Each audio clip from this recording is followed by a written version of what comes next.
Typically जेव्हा तुमचा FMCG किंवा F&B फूड अँड बेव्हरेजेसचा बिझनेस असतो किंवा तुम्ही एखादं फिजिकल प्रॉडक्ट किंवा फिजिकल मॅन्युअल सर्व्हिस सेल करत असता, तेव्हा इन्व्हेस्टर तुम्हाला पहिला प्रश्न हा विचारतो की तुम्ही B2B जाणार आहात का B2C जाणार आहात. आता हे B2B B2C म्हणजे काय, तर B2B म्हणजे बिझनेस टू बिझनेस, B2C म्हणजे बिझनेस टू कन्झ्युमर किंवा बिझनेस टू कस्टमर. आता हे इन्व्हेस्टरसाठी का महत्वाचं असतं, कारण की तुम्ही जेव्हा B2B जाता ना, तेव्हा तुम्ही एखाद्या बिझनेसला आपली गोष्ट विकता आणि ती गोष्ट तुम्हाला अशा पद्धतीने विकायची असते की ती गोष्ट वापरून, ती वस्तू वापरून, ती सर्व्हिस वापरून तो जो बिझनेस आहे, जो तुमचा कस्टमर आहे, तो त्याचा रेव्हेन्यू अर्न करू शकेल. म्हणजे तुम्ही जेव्हा सेल करता किंवा मार्केटिंग करता, अतिशय वेगळ्या पद्धतीने तुम्हाला B2Bचं करायला लागतं. B2C मध्ये काय होतं की तोच माणूस तुमचं प्रॉडक्ट कन्झ्युम करतो, वापरतो, त्या प्रॉडक्टचा तो बिझनेस नाही करत पुढे जाऊन.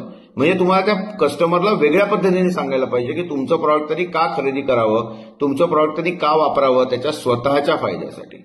म्हणून हा प्रश्न इन्व्हेस्टरला खूप महत्वाचा असतो, कारण की तुमचे मार्केटिंगचे टेक्निक्स, तुमची सेल्सची स्ट्रॅटेजी, तुमचा बिझनेस ग्रो करण्याचा एक ॲटिट्यूड हा B2B किंवा B2C याच्यामध्ये कम्प्लिटली डिफरंट असतो. आता काही बिझनेसेस B2B खूप सक्सेसफुल होतात आणि काही B2C खूप सक्सेसफुल होतात. म्हणून हे समजणं खूप महत्वाचं आहे जेव्हा इन्व्हेस्टर हा प्रश्न विचारतो B2B, बिझनेस टू बिझनेस.